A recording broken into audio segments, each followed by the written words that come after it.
All right, buddy. Sitting here live in the same room following a Nets loss to the Heat. Hit us with the beats. Well, the Nets lost to the Heat, but there's more than just that to take away from it. It was a frustrating start to the game. A theme that's going to be kind of league wide early on this season is how referees are changing the way that they call certain fouls or lack thereof. How is James Harden adjusting? And really, though, how did this team adjust to what was a tough matchup? And even though they overcame it, we start to continue to run on this theme of supporting cast. How is this team built? And are you going to be able to overcome losing and not having one of the best scorers in the league? The balance of this roster is very much in flux right now. Patience is probably the word of the day. Hey, we're going to get into it all. But first, the theme music.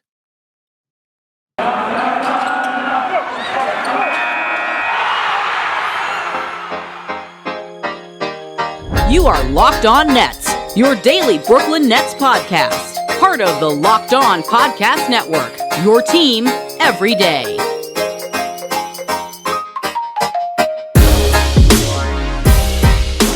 Brooklyn.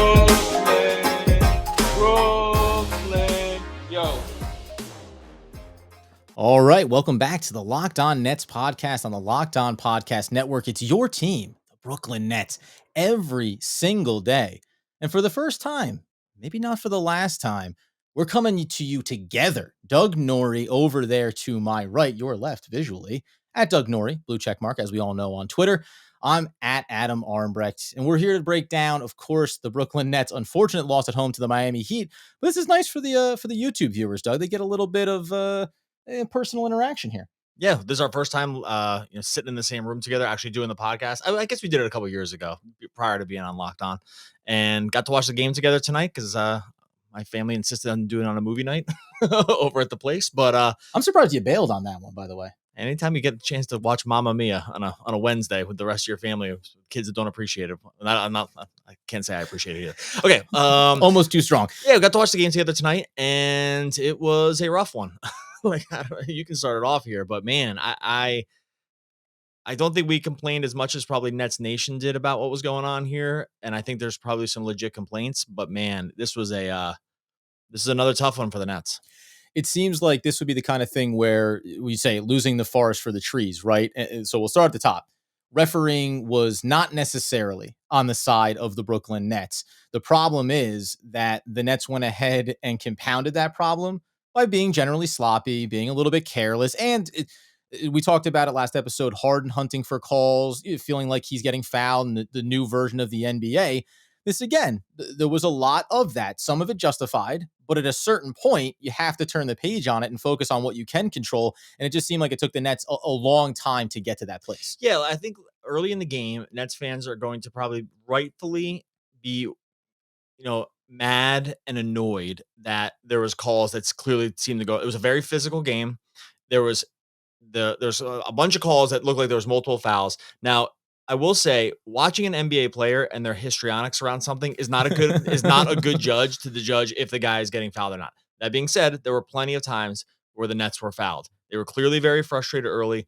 The frustration, though, and I think it actually probably ended up going both ways. It was just a very physical game. Like there was lots of fouls that were not called because once it was kind of okayed early that you could be very physical, everyone just took that and literally ran with it and was very physical the rest of the time.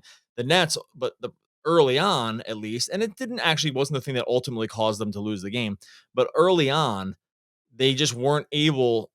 They kind of just weren't able to, no pun intended, rebound from the lack of calls. They were clearly so annoyed. It stopped them from getting back in transition defense a bunch of times. The Heat were happy to just go with the non-calls and then just get easy buckets at the other end. So it had this compounding effect of, yes, they were probably correct that there were some fouls that were not called, and they did a horrible job of dealing with it in the moment because it just ended up costing them points. Yeah, and that's the problem with easily one of the biggest issues that I take with, and not the NBA in general, is, okay, you're not getting the call, but to your point, when you take, whether it's Harden, KD didn't have as many gripes in this game, but he still did it. Everybody took their turns at it. When you spend the extra 2.5 seconds The Miami Heat were outlet passing early in this game, Yep. incredibly consistent, catching the Nets basically sleeping, nobody back on defense beyond half court. So now you're saying, okay, offensively, I drove to the basket. I didn't get what I feel was a foul call. So now we didn't get points there. I didn't go to the foul line. I also didn't get back on defense. Now they got an easy transition bucket. And effectively, you're talking about what feels like 4-point swings in a lot of those situations. And it only took 2 or 3 of those where the Nets feel like, well, we're down 10 points. We should be even or maybe even up in this one. And I get being frustrated by it, but it's that thing where you can't shoot yourself in the foot and then shoot yourself in the other foot just for good measure. Yeah, and I think, look, this has been the talk of this week. The talk of this week, even on a national media level, has been around fouls. Fouls in the game are down. Harden specifically has become something of the poster boy around this, around not getting to the foul line as much as he had been in the past. All the different reasons. We talked about it multiple times. I know other Nets folks talked about it. National media talked about it. This is like a real thing. Mhm. To have it come in and have, this sort of like begin to prove the rule for people, which I think it was early in the game, both for Harden. We saw Durant getting very frustrated early in the game too. Nash clearly frustrated. I actually thought Nash.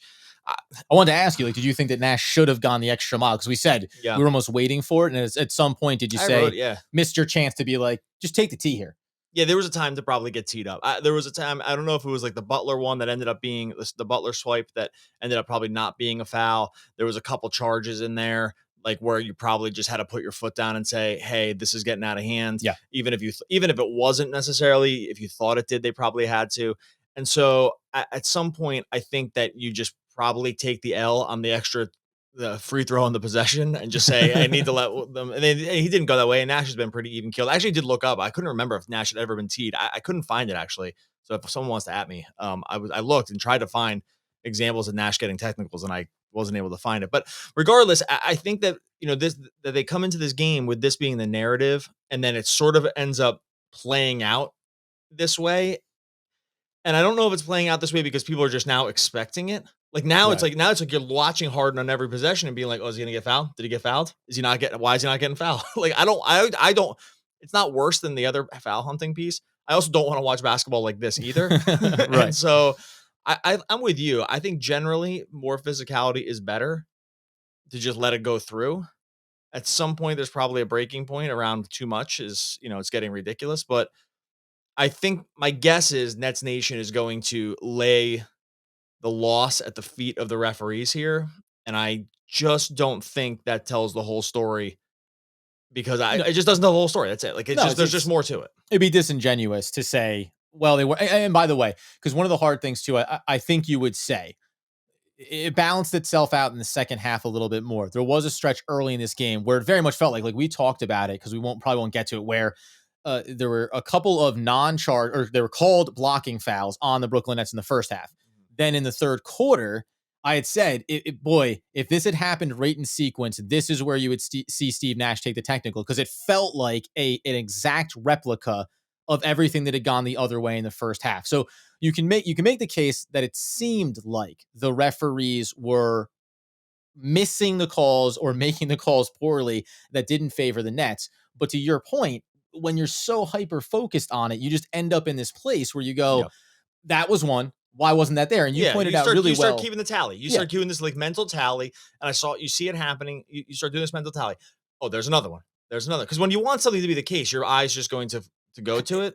And by the way, everyone did this. Even you saw Jimmy Butler do it a little bit. You were seeing James Harden do it. A lot of the motions that we're used to him getting the foul call on. So it's also a visual trigger where you go, well, when James' head goes back, that's a foul. When his arms rip up and the ball goes flying. Right. Like that's a foul. The reality is that's not a foul in this year's NBA. So you can't take that visual cue and say, and there's another missed one. There were bad calls, but when referees are bad, it ends up evening out to hurt both teams fairly equally. So I think that would be a misnomer to say that's what cost them. Because by the way, they got themselves refocused coming out of the break, coming into the second half. They lost this game for a whole other myriad of reasons that we can get into, including some of specific players and where they look in this rotation and how things are fitting with this team. Yeah. And I mean, remember that at halftime they were winning.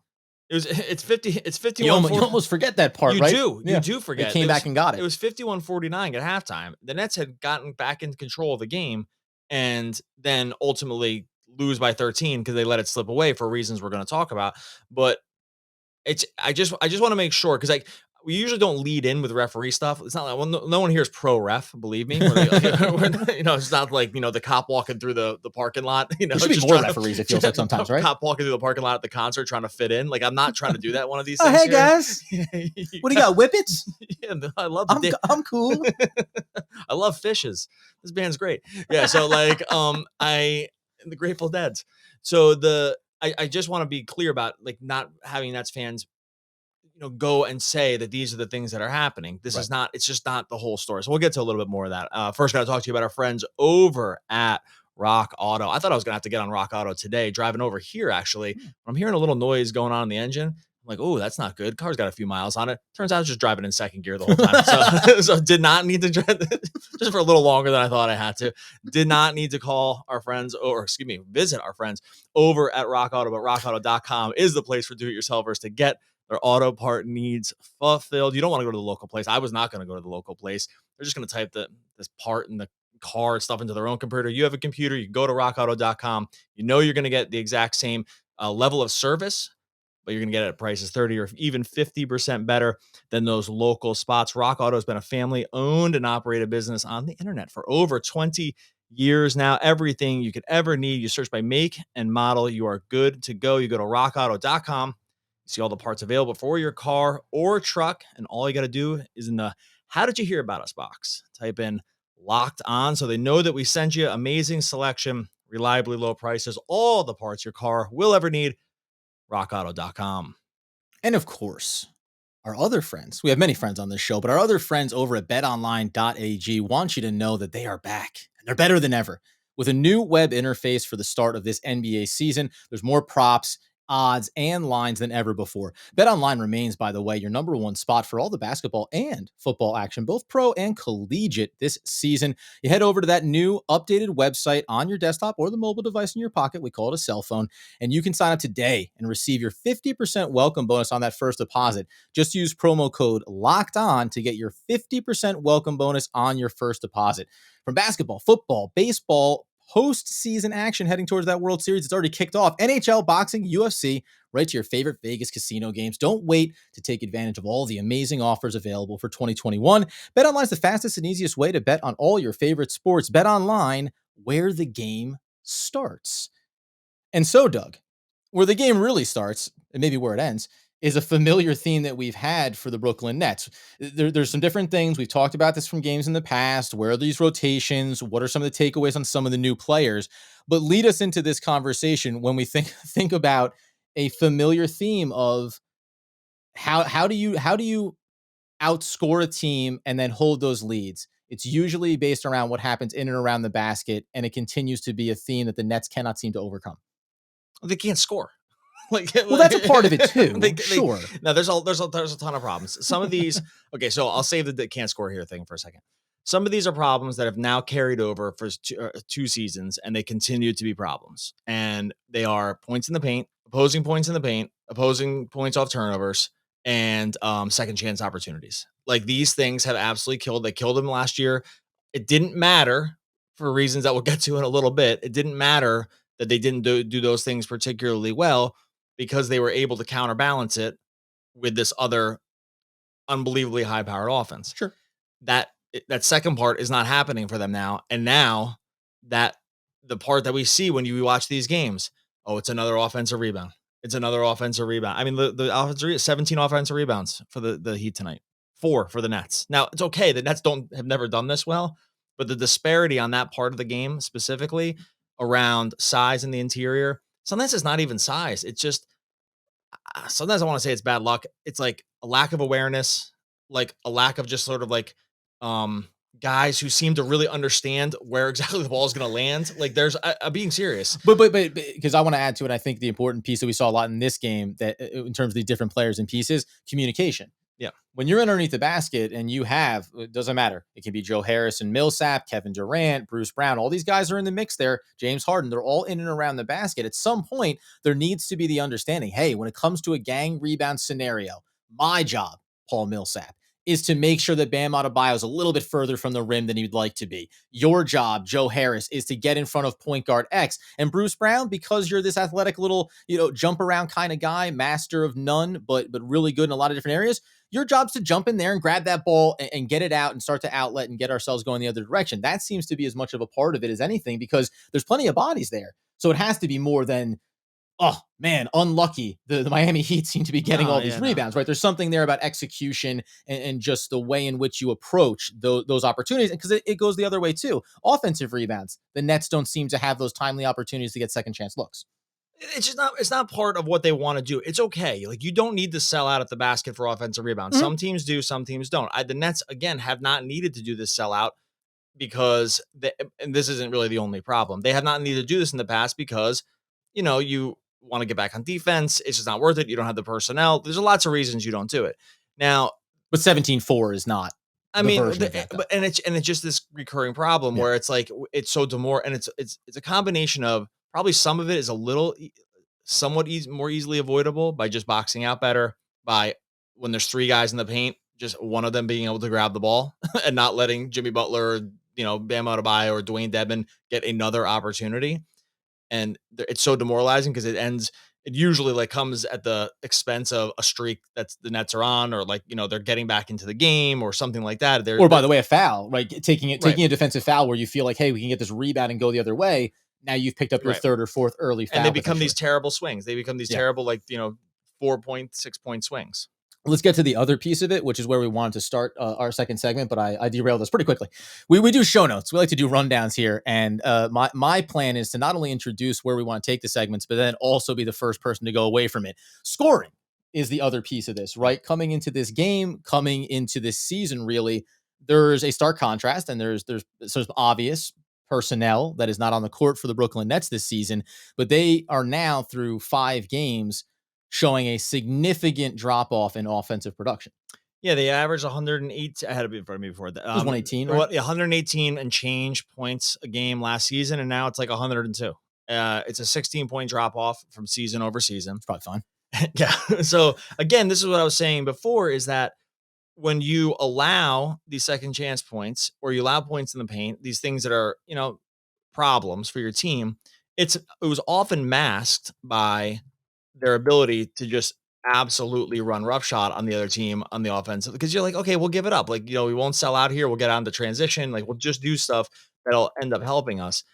But when the other thing's not happening at all, it becomes really, really bad. And they cannot manufacture points outside of Kevin Durant. Like, I just don't, that's just it. Yeah. And actually, really what happens is, and what's happened so far is, the Patty Mills shooting from the first couple of games really was actually probably masking even more what the problem is, because he shot so well from 3, right, that it actually brought up some of that scoring to look a little bit better than what the reality is. Now, we saw the opposite, what happens tonight when he has a bad shooting game, which is going to happen. But where is the offense? There's just no offense coming at all outside of Kevin Durant, basically like some ISO stuff. Yeah. There's some nice ball movement at times. They had some open looks that didn't go down. It's not a total disaster, but this was just another example. Like, there's just been a massive, massive drop off in their ability to score. 93 points in this game. Again, just look at the 5 games this year. They're averaging 102 points with injuries last year. Like, with guys not always even playing together. They averaged 118 points a game last season. Well, and that's the interesting piece when you say, like, right, the obviously missing component is Kyrie Irving, and you can make a very 1-to-1. Well, you're not going to score as many points if you don't have a player like that. But going back to last year and saying they only had 2 out of 3 at any best point of the season for the most part. Was it 8 games together, all 3 of them? So you still have the components there. Now, we talked last episode about the possibility of where's James Harden's game is, and what was he trying to work through. When you go inside the box score, like, I do find it, interesting, but I'm looking at it and seeing, we're going to get into Harris in the final segment. He had 15 shots, 18 for Durant. Now Harden goes 4-12 from the field. Nobody else is in double digits. You said Patty Mills, 9 shots was a disaster, but who else? Like, all these new pieces, and you can include Bruce Brown in that group, but Millsap and, LaMarcus Aldridge had a nice game, but that was one nice game. Where there's no of these new players or returning guys in somewhat larger roles or different roles that you can look at and say, oh, you're going to pick it up offensively. That's not even a part of their game. Right. No, it's not, and it was never really expected to be. It was never expected to be the offensive load was never supposed to fall onto Patty Mills. The Right. offensive load was not supposed to fall onto guys like Javon Carter or Bruce Brown or any of these role players. That was never supposed to be the case. We're seeing two things. We're seeing the massive drop off you get for not having Kyrie and sort of planning your team around this idea that we'll never take our foot off the gas when it comes to the offense, right? And then you're getting probably maybe like a little less than expected for some of the other like side pieces Mhm. here, and it becomes this, and they're still experimenting with new things, and so it becomes this like sort of coagulation of problems that are all coming together to the point where even at one point during this game, Nash just kind of said, screw it, and went with what I would call the no offensive lineup, which was It was Carter. bold move. It was Carter, Bembry, Harris, Millsap, and Bruce Brown. So they go super small, and actually that lineup I think actually won their minutes. And but that lineup, when you look at it and you're thinking, where are any shots coming That was from? that was the classic. Oh, I knew that Bembry could Euro step through the lane for two. Yeah, we wrote it down. We were like, "Oh my god, this thing like this lineup is." Now they played really well on defense, and the energy on defense actually had, and probably a couple like nice finishes at the rim, and probably like one or two kind of lucky shots Yeah. gets it so that doesn't look that bad. If you play that lineup for extended period of time during the season, it would end up probably looking pretty bad. But this is what they're doing right now. They're forced into these terrible situations where either you stagger Harden and Durant the entire time, or you try to make it so they're get them back actually a little bit together so the Mhm. offense as actually can really dial in at that point. But then you're forced into this sort of Sophie's choice around what it is you do with the rest of the minutes. And then Right. you end up with lineups like this. And so I just I don't even know what the answer is, but this is, by the way, this isn't even like deep analytics. Just look, their average points per game last year were 118. This year it's 102. Like it's not, it doesn't take math, and it's not even like they're shooting terribly, terribly bad. They're shooting probably a little under their percentages, but they're just like it's just not working. So No, it's interesting, and it's interesting. There's some things as far as a lot of people have been talking about Nash and what he's trying to do to start this season, and there's been, is it something to be judgmental on or not? And then some specific players that I want to get into too. But first, got to tell you about our friends there over at Postmate. I don't know if you can smell that in the air, but it might be a little bit of Domino's pizza, because I had mm, a hankering for it.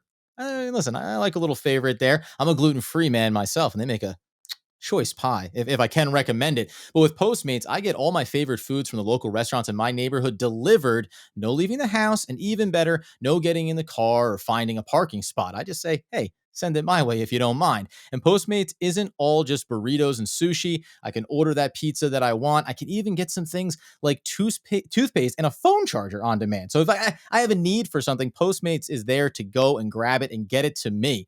My favorite part is that when the app lets me know that my food or items have arrived and been delivered, so I'm sure that I'm getting the things that I was looking to receive on a given evening. Again, I'm going to go back to it. Domino's gluten-free pizza. It's just what's on my mind. I'm not going to tell you that I ate a whole one tonight. It's not a part of the conversation. But for a limited time, Postmates is giving just our listeners a little something extra. New customers will get 50% off your first 5 orders of $50 or more when you use code LOCKEDONNBA. That's code LOCKEDONNBA to get 50% off your first 5 orders of $50 or more. Max savings of $100 per order. Just download the Postmates app or sign up online. It's that easy, my friends. Offer is subject to change and taxes and fees will apply. Offer valid for 30 days after you add the promo code to your account. Postmates. Go enjoy.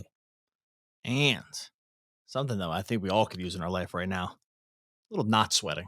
Oh, sure. Getting into a room together, not sweating, not having it show through your shirt. I've been down this path before, getting in front of a crowd, making a speech, trying to pick out the shirt that probably hides the sweat the best. I got the sweatshirt on right now. That's kind of hiding it a little bit, but I don't even need to worry about it because I've been using Sweat Block, and this stuff just works. Doctor created, doctor recommended, the best antiperspirant out there. It's a dry shirt guarantee with Sweat Block. You throw it on the night before, you wash up in the morning, it lasts for days, and that guarantee extends. If it doesn't work for you, they're going to give you the money back. That shirt stays dry, or you're getting the refund, but you're not going to need it because it just works. Sweat Block works not just for the armpits, chest, back, if you can get someone to put it on for you, hands, use it anywhere.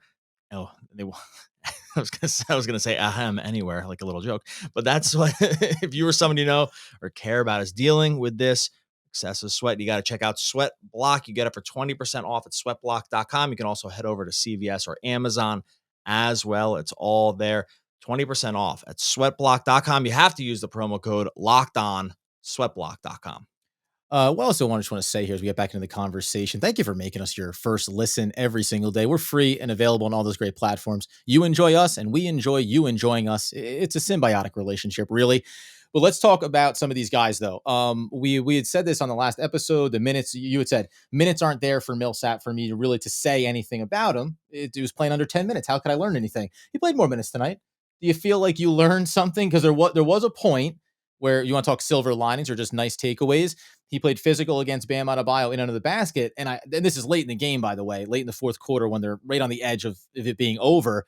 But I turned to you and said, there you go. That's kind of what I thought Millsap would be doing a bit of this season. And yet we haven't seen a lot of it. And then you go on the offensive end where, to your point, where's the scoring going to come from? It doesn't look like it's going to be Paul Millsap, because I wouldn't say that the perimeter game or possibly interior game is the strongest. Like, you, what was your line? Like, boy, if you didn't know that this guy had a very successful 16-year NBA career, you'd go, hey, what do you got that guy out there for? Yeah, it hasn't looked great. I like that they're trying it. I wanted to see more of him this year. His physicality has definitely helped. I think his physicality sometimes will go unnoticed because it's just not stuff you usually celebrate, right? Like, it's just, banging bodies on the interior. It's very difficult to move him in the block. Like, if he gets into those matchups, even though he's not the tallest guy in the world, he's a super thick guy. He's very strong, and he can hold up with guys like Bam for at least stints of time. Like, I don't think for the entire game it wouldn't really work. It's hard to know exactly where he fits in because it hasn't totally worked. The moving beyond the arc hasn't really worked. He's not a very quick guy, so it's going to be hard to kind of get him. He's not going. Yeah, you're not going to get into like great pick and roll stuff with him.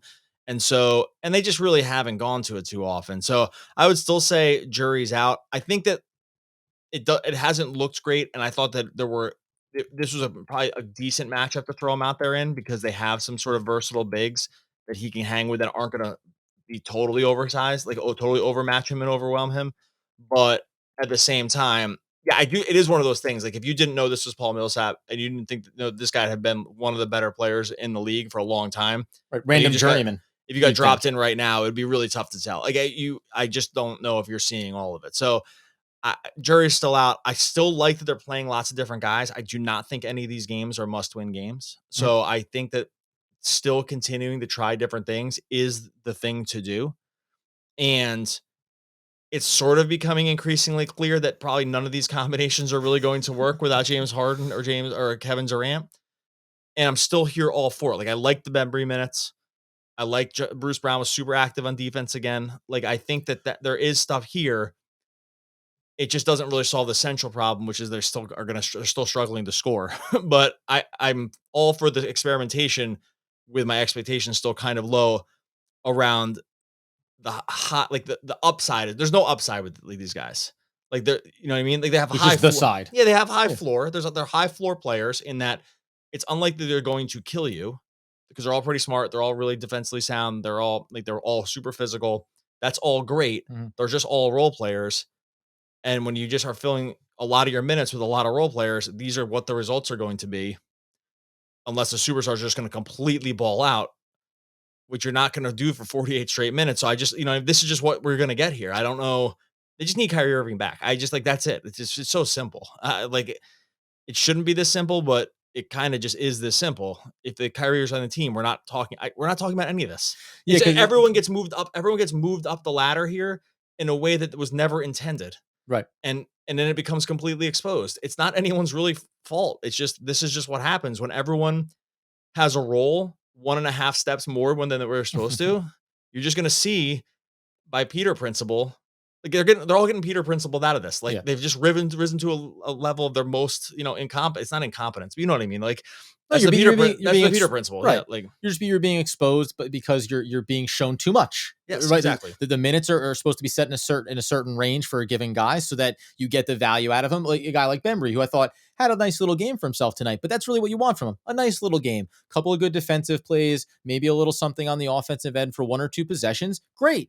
done. But what we're saying in these games is you need Bembry to do that for 25 minutes and maybe, Right. and with consistency and not have some of the clunkers in there. Bruce Brown, I think, since seeing more minutes from him after not starting in the beginning of the season and getting a DNP, you go, okay, yeah, great. But again, too much Bruce Brown is going to overexpose where the areas of his weaknesses. In a matchup like this, you can use more Bruce Brown. When you're playing the 76ers, guess what? Bruce Brown on a switch against Embiid isn't going to be the thing that you're looking for. So that's the tricky part about this. The one thing I'll say, because we do, by the way, friends, we're going to close this out on a positive note. But the one piece I'll say is in the absence of Kyrie Irving, I do come back to what's the state of James Harden's game? Where is he at adjusting to the way the new things are being called?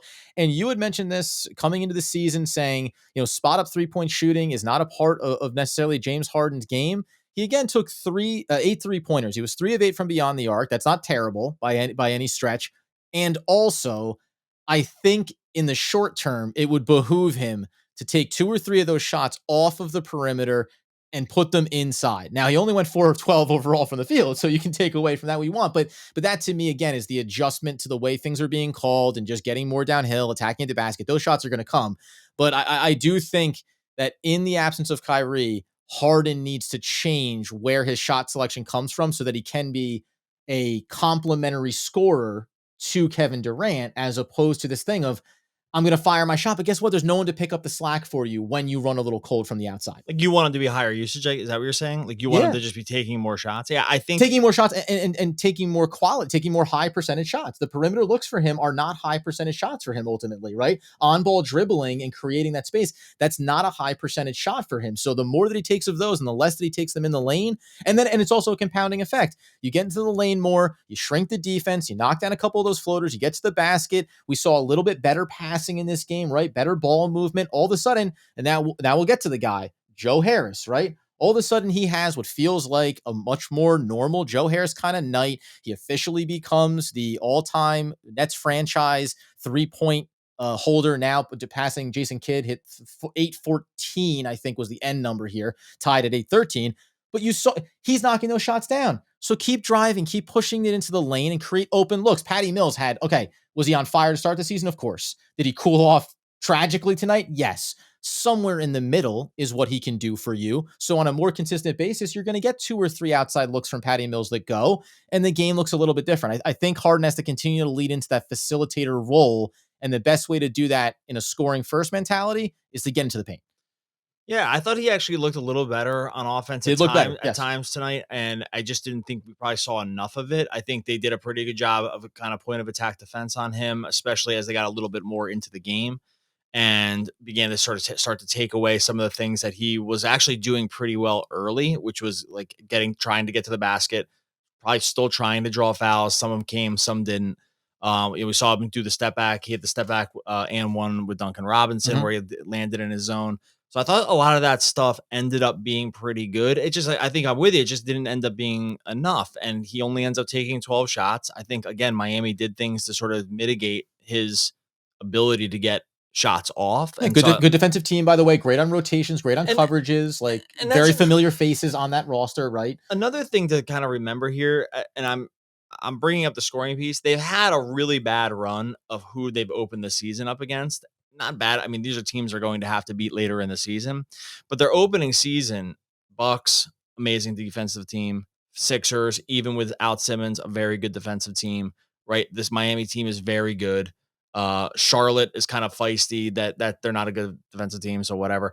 Who I'm missing, and the Wizards stink. But three out of the five teams have been playoff teams that some people are could make long runs. You know, like, so these are 60% of their games have been against, teams that see themselves as like a chance to come out of the Eastern Conference into the finals, right? Like, so they haven't just gotten, OKC and Houston and Detroit, in 3 of the 5 games or whatever. They've had, and then you have Charlotte and Washington, who are at least like they're trying. Like they also see themselves as playoff teams. So if you want to look at it that way, they've had a tough schedule to start the season, and these teams are going to be good at exposing things you do poorly, right? Better than like those bottom feeding teams I mentioned before, or even if they just got a Cleveland, right? Or someone like that out of the gate where, well, I already said the Pistons, like just someone who's bad. So I think that is also it's a bad combination of a team trying to find an identity for what they want to do, Yeah. running into teams that kind of already know exactly what they want to do and how they can take it away from other teams is a bad combination to start, and it will make it look worse. I don't know if it should make it look 16 points a game worse than Right. last year, but like it is a bad confluence of factors. And by the way, in the vein of not beating up Steve Nash and the coaching staff too much as they try to figure out what works early in the year, if you want to get some sense of it, we're going to be, by the way, as even keeled about what's about potentially to come up here on the schedule as we've been about these tougher teams, top Eastern Conference teams that they played against.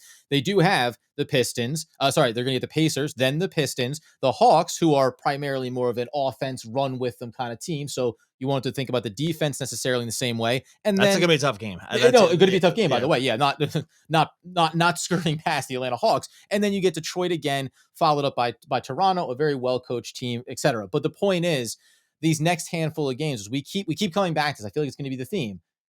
You got to give a bigger sample size. You need to see that, and we feel like they are. Nash is learning who's better at doing what. They're willing to sacrifice games early. Again, you didn't know you weren't going to have Kyrie. So now you have to be willing to learn tough lessons. And some of them may seem obvious, but you have to confirm it because you don't know where all these pieces are going to fit. So by game 10, 15, 20, we're going to get a better sense of where this team is and maybe how desperate things are going to be if you're never going to have Kyrie back. Like that's the other X factor here. Like there is no replacing Kyrie. And maybe there isn't even going to be the combination of things that get you back to a place where with these two superstars, we can still produce offensively. We can find the right combination for the supporting cast. I think they're going to get there. I understand it being difficult to be patient around that piece. Yeah, I mean, I don't really know. There's no solution now. It just is what it is, and it needs Score more points. Score more points. Huh. And look, there's last thing. We'll get send that off to Steve Nash real quick. More buckets. There's going to be a couple games here where both Joe Harris and Patty Mills knock down their 3-pointers both in the same game, and then they're going to put up like 120, and it's going to look good. Yep. Right. And so this is the other part of it too. When you sort of live by the 3, die by the 3, at times you run kind of even bad or just like normal on 3s. It's also going to look bad too. So you can have you can have some more peaks and valleys here, right? At times they had lots of dynamic scoring. Kyrie's just one of the best scorers in the game. When you take him off the court for extended period of time, like your points are going to fall. The math on that's pretty easy. Okay, let's get out of here. Sure. Since on the Locked On Nets feed, first live show here, sitting in the same room. You can head over to YouTube if you want to stare at our mugs, sitting right next to each other in the old studio. The link will be in the show notes. Make sure you subscribe to Locked On Nets YouTube. The numbers continue to grow. Love some of the comments we get over there as well. So make sure you jump over there. If you got a comment, we respond to just if it's nice or reasonable, you get responded to. Even sometimes it's unreasonable, you get a thanks for listening. But there is a threshold though, Doug. There's a threshold. There's a couple that I haven't responded to, but I would say 90% we respond to. So make sure if you want to throw us a note, head on over to YouTube, hit subscribe, and the link will be in the show notes. Congratulations again to Joey Buckets. He's going to get there, friends. Let's stick with him as we stick with the team, by the way. And that's where I wanted to throw this out there to you, Dougster. The two most powerful warriors are patience and time. Why, that's Leonard Tolstoy. I was going to say Steph Curry, too. All right, we'll be back again tomorrow and one of the all-time great boats. We'll be back again tomorrow talking more Brooklyn Nets basketball.